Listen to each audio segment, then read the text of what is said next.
So one of the most common questions I've had is what is the difference between the M1 iPad Pro and the M1 MacBook Air? And which one should you choose? So in today's video, I'm going to do a full comparison, some benchmarks, some testing, also some real life examples of who should and shouldn't pick up either machine. And hopefully by the end of the video, you'll be able to decide which one is best for you. So just to note, both of these models are the base model. The MacBook is 8GB of RAM, 256GB SSD, and it's the 7-core GPU model, whereas the iPad Pro is the 12.9-inch, 8GB of RAM, no cellular, just Wi-Fi, the base model, although I have upgraded the internal storage to a 256GB SSD, but that is the only upgrade on the iPad. Apart from that, both machines are base models. I will also be testing battery life. As you guys can see right now, they are both at 100%. Also, both devices are at 100% brightness. So at the end of the video, I'll do a comparison and we'll see how much charge remains. Quick thanks to Parallels for sponsoring this video.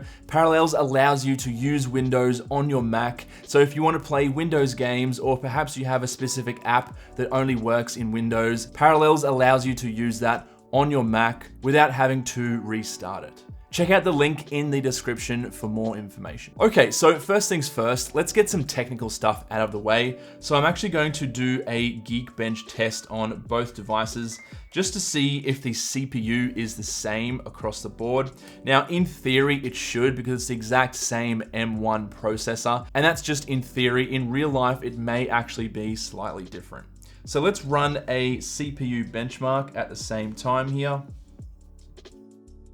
Now, this isn't going to be a super intensive test. Geekbench is just for the CPU. It doesn't take into account the overall system performance, but it is a good indicator of if there are going to be any major differences between the two in terms of CPU power. Okay, so the test has now finished. Let's compare the results. So the iPad Pro's single core score was 1711 versus 1742 on the MacBook, and multi-core is 7289 for the multi-core versus 7632 on the Mac. Now, in terms of single core, that's within the margin of error, so there's really no difference there at all. But with the multi-score, there's a somewhat significant difference there, although it's not huge. So at this stage, it looks like the M1 MacBook Air may have a little bit more power in the CPU department, probably because of the increased cooling capability, which I'll touch on a little bit later.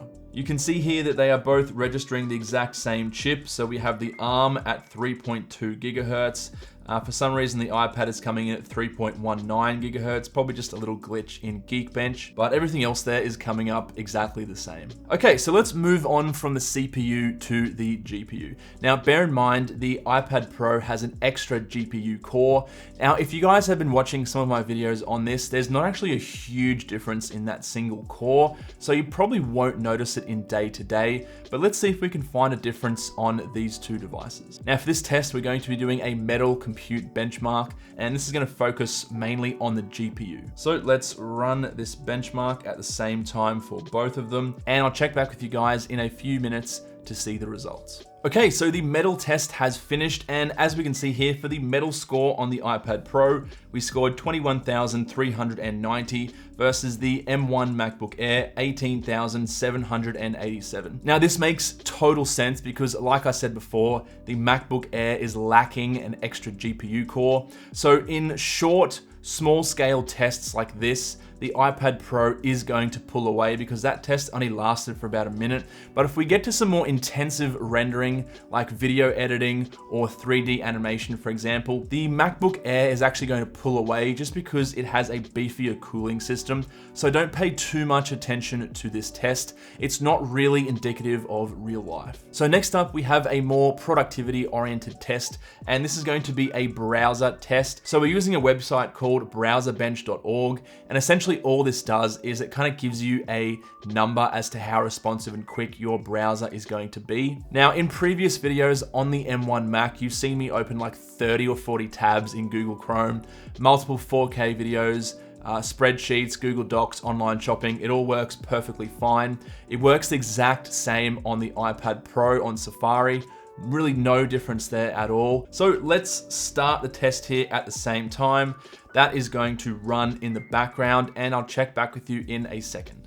So as we can see here, there's really no difference at all. This is well within the margin of error, 214 for the iPad Pro and 208 for the M1 MacBook Air. So it's safe to say you'll probably see almost zero difference in your browsing capability and also multitasking within browsers. So if you guys have seen my previous videos on the M1 iPad Pro, you would know it's been having some serious issues with Thunderbolt, specifically the read and write speed of external Thunderbolt drives.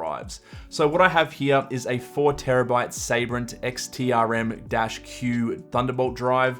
On an Intel Mac, this can get anywhere from 24 to 2500 megabytes per second read and write speed. But let's try it out on the Mac first of all, so the M1 Mac, and we'll see how it stacks up. Okay, so I've prepared a test folder with some photos and also some 4K video that I'm actually going to be using in some future tests in this video. So what I need to do first of all is obviously copy that onto the internal SSDs of both devices. So if we have a quick look at this folder, you can see that's almost 16 gigabytes in size. So what I'm gonna do is I'm going to drag it onto the desktop. I'm also going to do a timer of how long it takes. And I'm also going to check the read and write speeds up in the corner using a third-party app. Okay, so let's start the timer. That is now transferring across. So you can see here, that is going very quickly at almost 2 gigabytes per second. And that is now done. So that was 9 seconds to transfer 16 gigabytes.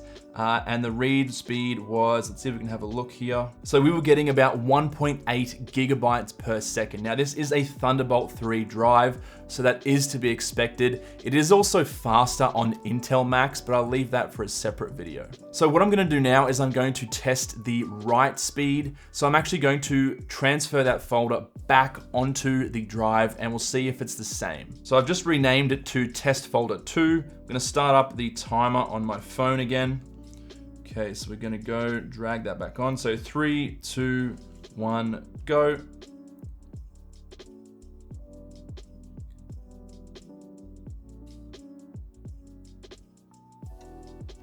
Okay, so just as fast, 9 seconds, and we were getting about a 1.8 gigabytes per second transfer. So very, very quick. So let's now test it out on the iPad and see how they compare.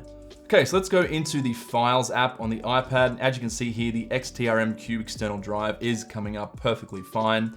Now, what I'm actually going to do for the purposes of this test is I'm going to use a third-party app called FE File Explorer Pro. And this is actually going to give us the read and write speed. So it's going to display it on the screen because the Files app on the iPad does not give you that by default. So 3, 2, 1, go. So that's transferring at around 650 megabytes per second, which is nowhere near as fast as the M1 MacBook. So we're now well and truly past 9 seconds as well, looking like we're gonna be at about 25 seconds to transfer the exact same folder. So nearly done at about 630 megabytes per second. And we are done. So that is 27 seconds to transfer the exact same folder onto the iPad Pro. Bear in mind, both of these devices should have the same Thunderbolt capability. So there's obviously some major issues there at the moment, probably software based, which I've touched on in previous videos already. We're now going to transfer it back onto the drive. And as you can see there, guys, this is no surprise to me because I've been testing it, but the write speed from the iPad onto the external drive is pathetic, to be quite honest with you. It's only at around 160 megabytes per second. And to put that into perspective for you, most really cheap average hard drives, like the old school hard drives, are around that fast. And this particular drive is around $600 to $700 US. It's an SSD, it's Thunderbolt 3. It should be many, many times faster than that, but as you guys can see at the moment, it's not. So what I'm actually going to do is I can't bear to watch that anymore. So I'm actually gonna stop that because I actually don't even wanna see the results. It is that bad. Okay, so now that we have our test files and footage on each device, let's actually open up Lightroom And we're going to do some Lightroom import and testing just to see if there's any differences between the two. Okay, so I've selected the images to import now. I'm making sure that I'm not selecting these from iCloud Photos. They're going to be directly from the internal hard drive of both devices. Now I have 40 raw images taken from my Sony a7 Mark III. So they are 20 megapixels in size and they're around 30 to 50 megabytes in size per photo. So they're relatively large and high quality. So let's see how this imports and see if there's any differences. Okay, so as you can see here, we have my model. She was very expensive to hire for the day.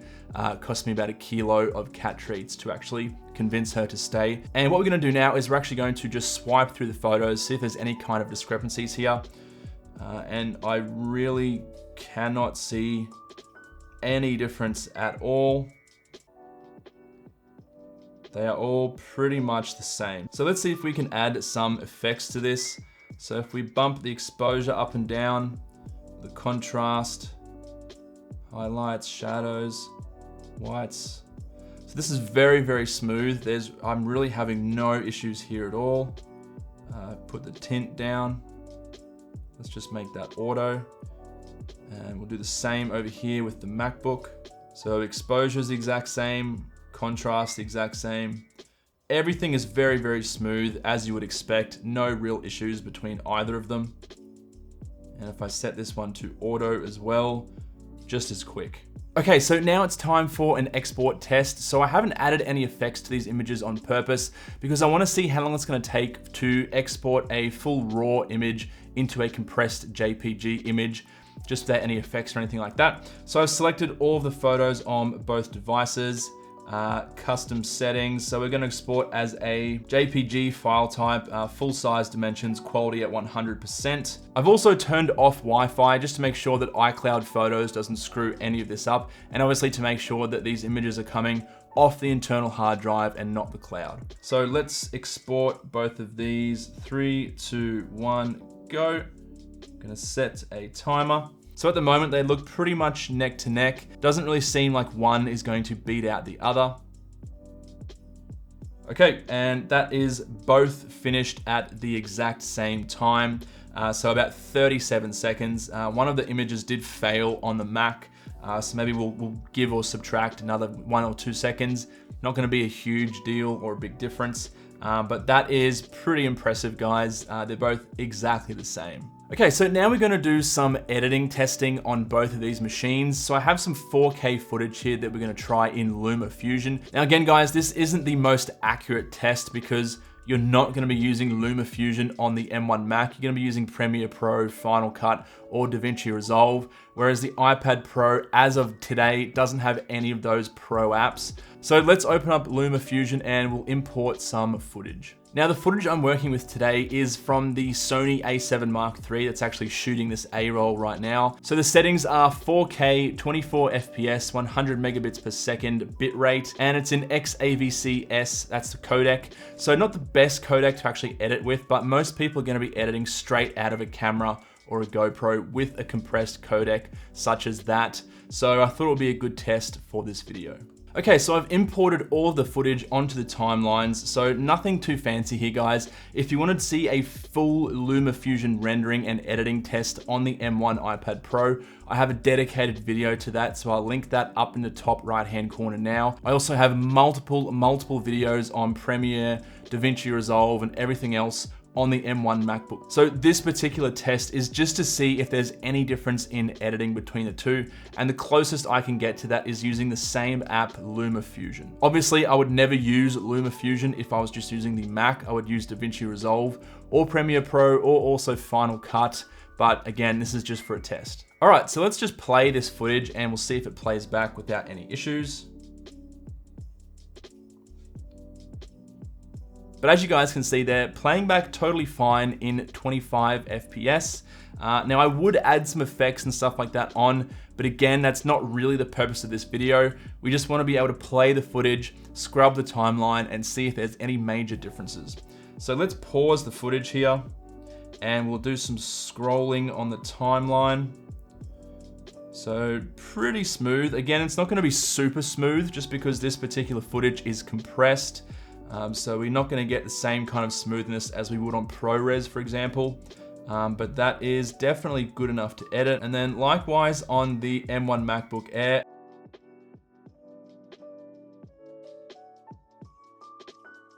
So I'm gonna give this one an equal between the two. I really can't tell the difference. By the way, I also have the preview set to best on both of them, so there's no discrepancies there. So what we're gonna do now is we're going to come and we're actually going to render both of these timelines out. So remember guys, it's 4.5 minutes of 4K footage. And so 4K, 25 FPS, extreme 100 megabits per second, audio is the same. The video codec is H.264, which is a nice compressed codec, great for YouTube. So 3, 2, 1, go.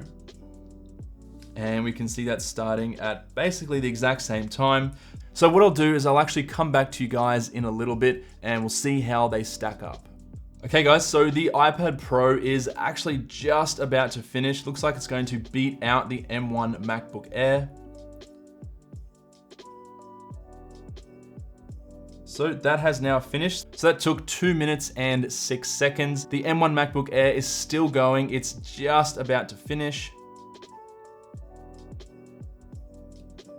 Okay, so as you guys can see there, the M1 iPad Pro took 2 minutes and 6 seconds, and the M1 MacBook Air took 2 minutes and 29 seconds. That's a difference of 22 seconds. Now that might seem like a lot, but there is a very easy explanation for this. It's because LumaFusion is optimized and originally designed for iPad OS, so it's not surprising that it's actually going to work better on the iPad versus the M1 MacBook Air. So for me personally, I think this is pretty much a draw between the two. The M1 MacBook Air was only about 20 seconds behind in a 4.5 minute 4K render. So for me, that's within the margin of error, taking into consideration that LumaFusion is mainly an iPad OS friendly app. Now in terms of thermals, both of these are very, very comparable. So you would have seen my thermal testing on the M1 MacBook Air extensively on this channel. What I found was that after about 5 minutes, the M1 chip heats up to around 75 to 80 degrees Celsius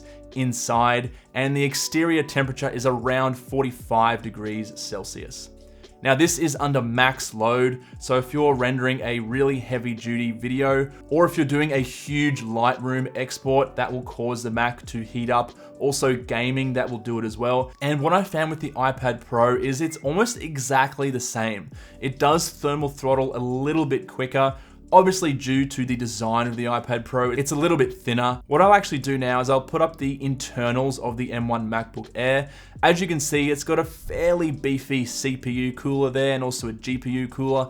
It's basically just one big heatsink, so it's nothing crazy. Now the iPad Pro is obviously a lot thinner than that, so it's no surprise that the MacBook Air is going to be much better for sustained loads such as gaming or rendering for longer than about 5 to 10 minutes. Now in terms of pricing, this is where it kind of gets a little bit interesting. So for the M1 MacBook Air, it starts at $999 US.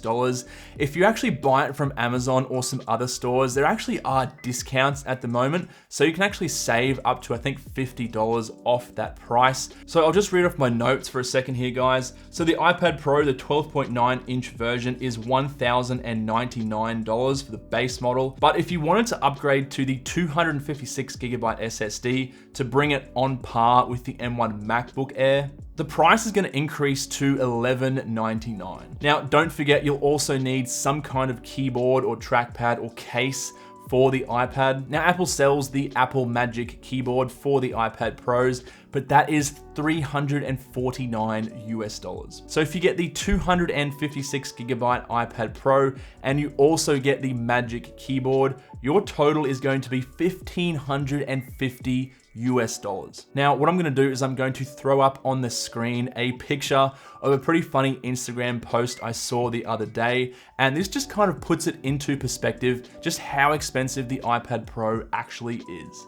Now, in terms of gaming, they both have their pros and cons. So as we all know, Macs are not designed for gaming. However, there are still some apps and games that will work on the MacBook. And if not, you can actually use Parallels to do some pretty cool Windows gaming. So I was able to play Tomb Raider, GTA 5, Hitman, Batman, multiple PC games that up until recently just weren't able to be played on macOS. Now, obviously bear in mind, this is being played on Parallels, which is a virtualization software, but it's definitely possible. Vice versa, on the iPad, you can't do that, but the iPad does have a pretty huge library of dedicated iPad games that run great, such as Call of Duty Mobile, Genshin Impact, or multiple racing games. Honestly guys, if you were going to go for gaming, I'd probably go for the iPad, but bear in mind, the Mac does have some pretty cool options now with the addition of the M1 chip. Now, in terms of battery life, Apple claims that the M1 MacBook Air should last for around 18 hours. That is not the case. In my testing, it's around 14 to 15 hours, which is still incredible. The iPad Pro, on the other hand, only lasts for about 10 hours. So if you are after purely battery life, the M1 MacBook Air is going to be the choice for you. As we can see here with the battery, so I've been going for about an hour now doing some testing and some rendering. So the battery on the M1 MacBook Air is 87%, whereas it's 83% on the iPad. So both pretty similar, but you can see that the M1 MacBook Air is already starting to pull ahead. Now, moving on to functionality, this is a very interesting part because iPadOS is very limited at the moment. You really cannot do much at all. Now, I keep saying that we're gonna have to wait till WWDC in a few months to see what pro apps and what OS updates Apple are gonna push to the iPad, and only then will we see if the iPad is actually worth it at all. But as of right now, you really cannot do much on it. Yes, you can use it as your main computer. Any kind of serious work just needs to be on a Mac, in my opinion. That being said, I think for students and artists, the iPad is a great choice, especially if you get the Apple Pencil, because that opens up a whole realm of possibilities, such as drawing, sketching, or even writing notes. So I would definitely consider that if you need to do anything with paper or pen, such as drawing or note-taking. Think about the iPad. Now, in terms of portability, a big pro for the iPad is it has 5G, although that does cost an extra $200 US, but that means you won't have to tether your phone or use it as a hotspot. You just have it ready to go. And in terms of actual weight and size, they're both very similar, especially with the iPad. When you start to add on that magic keyboard or some kind of folio, the weight and dimensions basically add up to be very similar. So if we look at this particular comparison, you can see the M1 MacBook Air is a little bit bigger, but side by side, width-wise,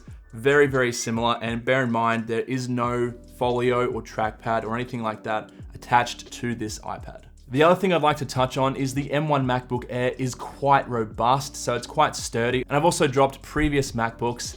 None of them have broken. They are quite sturdy. But if you drop this iPad, I can almost guarantee you the screen is going to shatter. And what isn't helping the iPad's case is the entire thing is basically one piece of glass.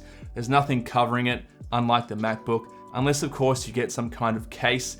But I'm actually going to say that this is not as durable as the MacBook. So if that's a big consideration, if you're clumsy, if you travel a lot, maybe think about the MacBook. Anyway guys, thanks for watching this video. Hopefully you're able to make up your mind about which device would be better suited for you. Hopefully I've discussed and covered a few key points that you might find interesting. If you do have any comments or questions, please let me know down below. But apart from that, thanks for watching and I'll catch you in the next one.